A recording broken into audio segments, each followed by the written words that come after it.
আমাৰ সমগ্ৰ ভাৰতবৰ্ষত এক পেৰ মা কা নাম পে এটা কাৰ্যসূচী আৰম্ভ হৈছে আৰু প্ৰত্যেকে নিজৰ মাৰ নামত এডাল গছপুলি ৰোৱাৰ ব্যৱস্থা কৰা হৈছে। যোৱাকালি অসম চৰকাৰে এই কাৰ্যসূচী আৰম্ভ কৰিলে। ডাঙৰীয়াই এই কাৰ্যসূচী কালি গুৱাহাটীত আৰম্ভ কৰিলে আৰু সকলোকে অনুৰোধ কৰিছোঁ, আজি মই জাগিৰোডত আৰম্ভ কৰিলোঁ। এজোপা বকুল গছ আমাৰ এই IB প্ৰাংগণত ৰুলোঁ। সকলোৱে যাতে এডাল এডাল গছ ৰুৱে। অসম চৰকাৰে সিদ্ধান্ত লৈছে এবাৰ 3 কোটি গছপুলি ৰুব। অসমখন সেউজীয়া ইতিমধ্যেই হয় আৰু সেউজীয়া কৰিব লাগে।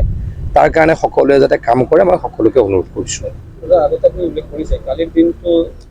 কালিৰ দিনটো আমাৰ কাৰণে অত্যন্ত ডাঙৰ দিন। জাগিৰোডৰ ব্যক্তিসকলৰ কাৰণে, অসমৰ ব্যক্তিসকলৰ কাৰণে, মধ্য অসমৰ ব্যক্তিসকলৰ কাৰণে এটা অত্যন্ত ভাল আৰু গুৰুত্বপূৰ্ণ দিন। এনেকুৱা ডাঙৰ ইণ্ডাষ্ট্ৰী অসমত কেতিয়াও অহা নাছিলে। প্ৰাইভেট ইণ্ডাষ্ট্ৰী প্ৰায় 30,000 কোটি টকাৰ ইণ্ডাষ্ট্ৰী আৰু 30,000 মান ল'ৰা ছোৱালীয়ে চাকৰি পাব। জাগিৰোডৰ অসমৰ মধ্য অসমৰ পৰিৱেশ সলনি হৈ যাব। অত্যন্ত আশাবাদী, অত্যন্ত সুখী হৈছোঁ। টাটাই অকল নহয়, আৰু কোম্পানী আহক, আমি সকলোকে ৰঙা দলিচা পাৰিবলৈকে সাজু আছোঁ আৰু সকলোকে আমি আদৰণি জনাবলৈকে সাজু আছোঁ।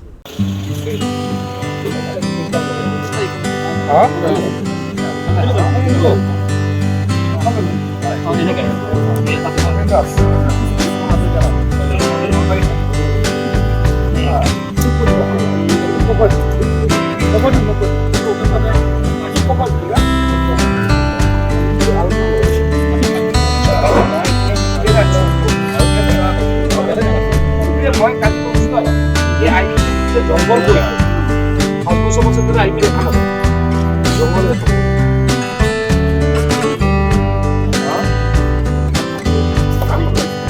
আইবি নিৰ্বাচন হবে